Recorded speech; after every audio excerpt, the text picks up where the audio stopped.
Chennai shopping మాల్లో ఉగాది వేడుకలు. మీ పండుగ షాపింగ్ చెన్నై షాపింగ్ మాల్లో చేయండి. అందమైన వస్త్రాలతో పాటు విలువైన బహుమతులు పొందండి.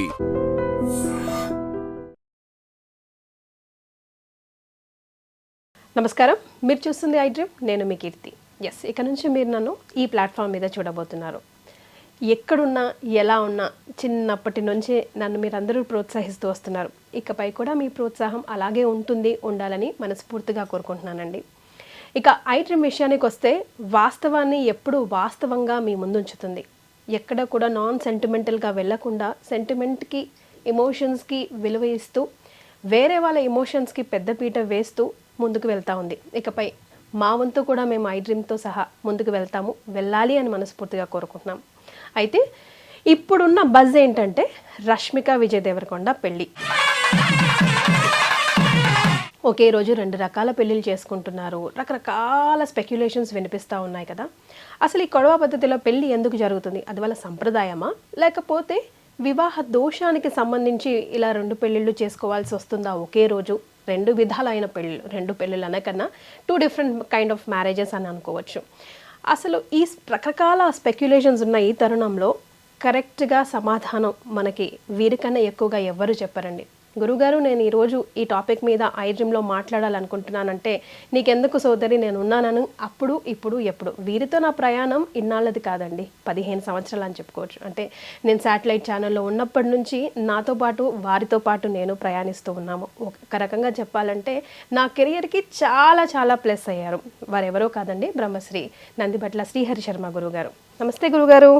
వాగర్థావివ సంపృక్తౌ వాగర్థ ప్రతిపత్తయే జగతః పితరౌ వందే పార్వతీ పరమేశ్వరౌ ఆదిత్యాయ చ సోమాయ మంగళాయ బుధాయ చ గురుశుక్రశనిభ్యశ్చరాహవే కేతవే నమః.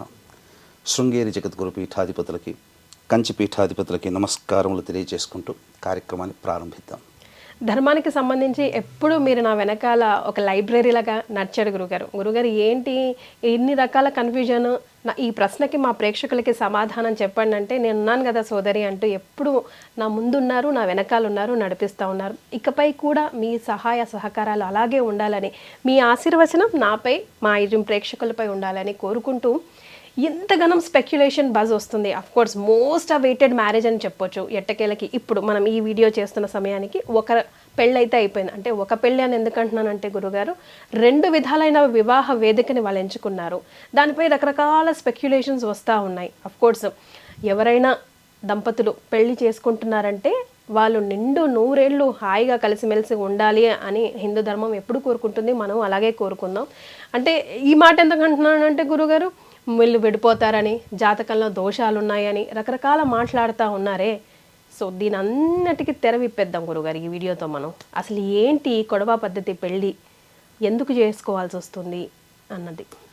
తప్పకుండానమ్మా.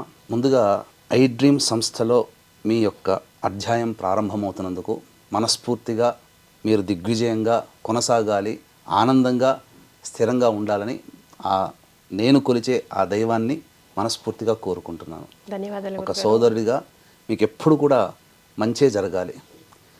ఇప్పుడు మీరు అన్నటువంటిదేనమ్మా, పబ్లిక్ ప్లాట్ఫామ్లో ఇప్పుడు బాగా ట్రోల్ అవుతున్నటువంటిది. ఇప్పుడు మనం వీడియో చేస్తున్న సమయానికి విజయ్ దేవరకొండ, రష్మిక మందన్న వారి మ్యారేజ్ అనగా వివాహము ఒక ఘట్టం పూర్తయిపోయింది.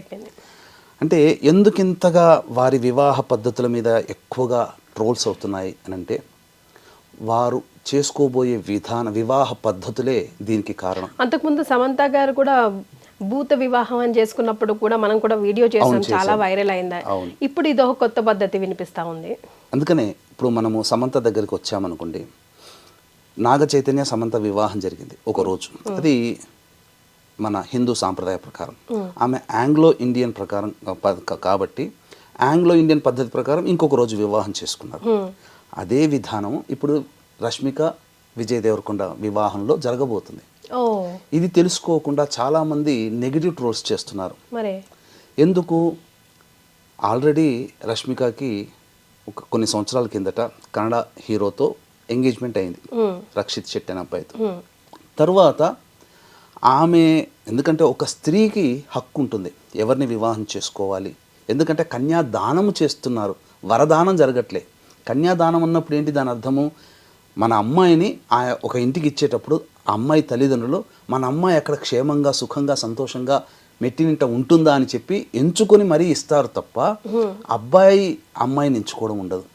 కాబట్టి కొంత చిన్నతనంలో అమ్మాయికి అప్పుడు ఎంత టీనేజ్ కూడా ఉండకపోవచ్చు, తెలిసి తెలియని ఆలోచనతో తీసుకున్న నిర్ణయం వల్ల ఎంగేజ్మెంట్ జరిగిపోయింది రక్షిత్ శెట్టితో.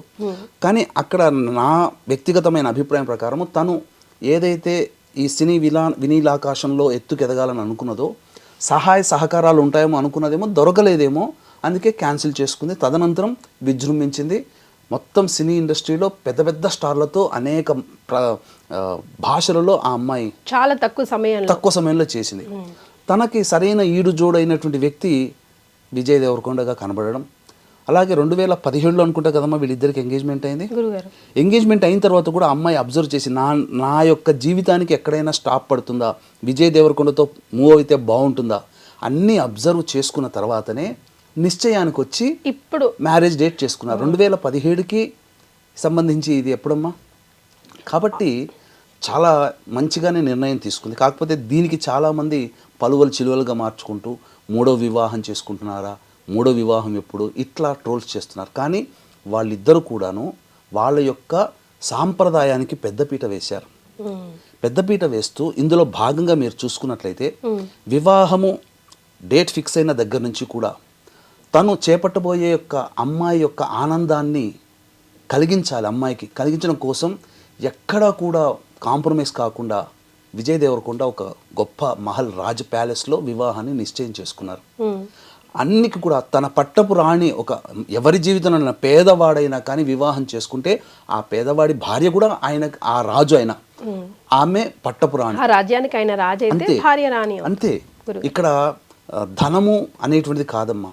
ఎవరు వివాహం చేసుకున్న రాజు వివాహం చేసుకునే భార్య రాణిలాగా చూసుకుంటారు. ఆ విధంగా విజయ్ దేవరకొండ ఆ అమ్మాయిని వివాహం చేసుకోబోతున్నాడు మంచిగా అంగరంగ వైభవంగా. ఇందులో మెచ్చుకోదగినటువంటిది ఏంటంటేనమ్మా, వివాహ విషయంలో సెల్ ఫోన్స్ అనేటువంటి లేవు, నాట్ అలౌడ్. మీకు అంతా ఒక చోట భద్రంగా పెడతాం అంటే దీని అర్థాన్ని నెగిటివ్ యాటిట్యూడ్లో ఎలా చూపించారనంటే తల పొగరు, వీళ్ళకి ఎవరు సెల్ ఫోన్ తీసుకోకూడదు, వీళ్ళ దగ్గర ఎవరు కూడాను సెల్ ఫోన్ చూసుకోకూడదు, వ్యక్తిగతమైన స్వేచ్ఛ లేదు. కానీ పాజిటివ్ ఒకటి చెప్పమంటారమ్మా, అతను విజయ్ దేవరకొండ నిర్ణయం చాలా సబబ్ అని చెప్పవచ్చు, హర్షాతిరేకంగా మనం యాక్సెప్ట్ చేయొచ్చు. ఎందుకనంటే ఒక వివాహం జరుగుతున్నంతసేపు వచ్చినటువంటి అతిథులందరూ కూడా ఇప్పుడు సెల్ ఫోన్ కర్ణయక్షిణి అంటారు, అది మొత్తం డిస్టర్బ్ చేస్తుంది. వాళ్ళ వైపు వివాహం జరుగుతుంటే వివాహంకి వచ్చిన వాళ్ళు వివాహం కోసం కాకుండా వ్యక్తిగతమైన మెసేజ్లు మాట్లాడుకుంటూ కూర్చుంటుంటే ఆ వివాహం చేసుకునే దానికి విలువేముంటుంది. అందుకనే వచ్చిన అతిథులను కూడా గౌరవిస్తూ చక్కగా అందరినీ ఆహ్వానించి గౌరవిస్తూ వివాహం చేసుకుంటే అందరి అటెన్షన్ వాళ్ళ మీద ఉంటుంది, దంపతుల మీద. అంటే ఫొటోస్ ఎక్కడ వైరల్ అయిపోతాయేమో, పబ్లిక్ ఫిగర్ కదా, ఎందుకు వాళ్ళు వివాహం వాళ్ళు చేస్తున్నారు కదా, వీడియో రికార్డ్ చేస్తున్నారు కదా, ఫొటోస్ కూడా వస్తాయి కదా, ముందు వస్తాయి. ఒక వారం 10 రోజులు ఆగండి, మనమే అన్ని ప్రసార మాధ్యమాల్లో మనమే షేర్ చేసుకుంటాం. కానీ ఏదైతే వివాహం చేసుకుంటున్నాడో రష్మికతో వచ్చిన అతిథులందరి అటెన్షన్ ఉండడం వల్ల వచ్చిన వాళ్ళ అందరి మైండ్లో చిరకాలం గుర్తుండిపోతుంది ఎంత బాగా చేసుకుని. ఎందుకంటే ప్రతి ఘట్టాన్ని వచ్చిన అతిథులందరూ ఆస్వాదిస్తారు, ఎవరు సెల్ ఫోన్లో ఉండవు, డిస్ట్రాక్షన్స్ ఉండవు. తర్వాత మనం ఇప్పుడు మాట్లాడుకునే సమయానికి హిందూ సనాతన సాంప్రదాయ పద్ధతిగా చక్కగా మన తెలుగు పద్ధతిగా వివాహం జరుగుతుంది. సాయంకాలానికి వచ్చేసరికి రష్మిక మందన వివాహ పద్ధతి కొడువ వివాహ పద్ధతి, కొడువ జాతి అంటే కూర్గు అనేటువంటిది. అంటే బ్రహ్మగిరి కొండల్లో మీకు చెప్పాలి అంటే దీనికి ఒక పురాణ ప్రాశస్త్యం అనేటువంటిది ఉందమ్మా. అక్కడ ఎవరైనా ఇదే పద్ధతిలో వివాహం చేసుకోవాల్సిందే. కూర్గు పరిసర ప్రాంతాలు, కావేరి నది పుట్టినటువంటి కూర్గు పరిసర ప్రాంతాల్లో గిరిజనుల జాతి అని అంటారు. ఈ గిరిజనులు ఇప్పుడు మనకు వాల్మీకి బోయ జాతులు ఎట్లయితే గిరిజనులు ఉంటారో అలాగే గిరిజనుల జాతికి సంబంధించిన అమ్మాయి ఈ కొడువ జాతికి సంబంధించిన అమ్మాయి. సో వాళ్ళకు ఒక ఆచారం ఏంటంటే మనలాగా పురోహితులు, హోమగుండాలు, అక్షితలు, వచ్చిన బంధువులు ఆశీర్వచనాలు ఉంటాయి, కానీ వేద మంత్రోచ్చారణతో ఉండదు, ఏమీ ఉండవు. ఎందుకు చెప్పమంటారా, వాళ్ళు ఒకప్పుడు 1000 సంవత్సరాల నుంచి కూడా వాళ్ళ జాతి ఉంది, అతి కొద్ది మంది మాత్రమే. కొండలు లోయలు తిరిగి వెళ్ళి బ్రాహ్మణుడు వెళ్ళి పూజ చేయలేని పరిస్థితిలో నివసించిన ఆటవిక జాతిలో నుంచి వచ్చినటువంటి ఆణిముత్యం రష్మిక మందన్న.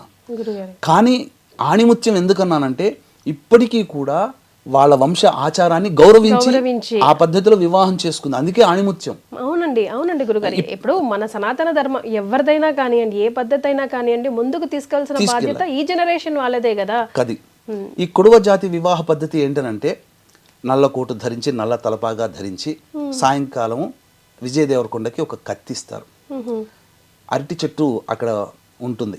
ఒక్క వేటుతో అరటి చెట్టుని నరికేయాలి. తరువాత వాళ్ళ యొక్క విందులో ప్రధాన పాత్ర పోషించేది పంజికుర్లి అంటే అడవి పంది. ఈ అడవి పంది మాంసాన్ని ఇష్టంగా ఆ రోజున విందులు, ఆటవిక జాతి కదమ్మా పంది, అక్కడ దొరికేది ఆటవికగా అడవి పంది. మధ్య మాంసాలతో విందు ఆరగింపులతో మత పెద్దలు కాదమ్మా, కుటుంబ పెద్దలు వచ్చి ఆశీర్వదిస్తారు. అంగరంగ వైభవంగా ఒకవైపున మంచి చక్కటి అరుటాకి భోజనంలో విందు భోజనమేమో పొద్దున పూట, సాయంకాలానికి రష్మిక మందన్న పుట్టినింటినటువంటి వేడుకగా జరుపుకొని వాళ్ళ ఆచారం ప్రకారం జరుపుకొని వేడుకగా. ఇది వాళ్ళ యొక్క వివాహ పద్ధతిని గౌరవిస్తున్నందుకు సంతోషించాలి. ఈ రోజున మన వివాహ పద్ధతిలో మన తెలుగు వాళ్ళు ఏమన్నా మన పద్ధతిని అనుసరిస్తున్నారా? చాలా మంది ఫోటోలకి వీడియోలకి టైం వేస్ట్ అయిపోతుంది గురుగారు. పుస్తకం కట్టే టైంకి అసలు మనం నలుగు పిండి పెట్టుకుని స్నానం చేయాలమ్మా. మన పద్ధతి మొదలేసేసి హల్దీ అని, సంగీత్ అని, మెహందీ అని వేరే నార్త్ ఇండియన్స్ పద్ధతి. ఒక్క నార్త్ ఇండియన్ మన పద్ధతిని ఆచరిస్తాడా? తమిళియన్స్ ఏ పద్ధతి చేసుకుంటే మన తెలుగు వాళ్ళు చేసుకోరు, కేరళ వాళ్ళే చేసుకుంటే మన తెలుగు వాళ్ళు. కానీ మన తెలుగు వాళ్ళ పద్ధతి, మన వివాహ పద్ధతి మర్చిపోయాం. కానీ ఇప్పటికీ కూడా కొన్ని అనేక మారుమూల ప్రాంతాల్లో కొన్ని వివాహ పద్ధతులు ఉన్నాయి. ఏంటి అని అంటే శ్రీకాకుళం అటువైపు పోతే ఆడపిల్ల వస్త్రధారణతో చేసి మగపిల్లవాడు వివాహం ఉంటుంది. కొన్ని చోట్ల వైరల్ అయ్యాయి, వీడియోలు కూడా ఉన్నాయి. ఇప్పటికీ గౌరవించే వాళ్ళు ఉన్నారు, సాఫ్ట్వేర్ ఇంజనీర్ కావచ్చు, ఎంతైనా కానీ. కాకపోతే ఈ అమ్మాయి వివాహ పద్ధతి ప్రకారం బ్రాహ్మణులు ఉండరు. ఎందుకు ఉండరంటే ఆ కాలంలో కొండలు లోయల్లో ఈ జాతి పెరిగింది కాబట్టి, ఉన్నది కాబట్టి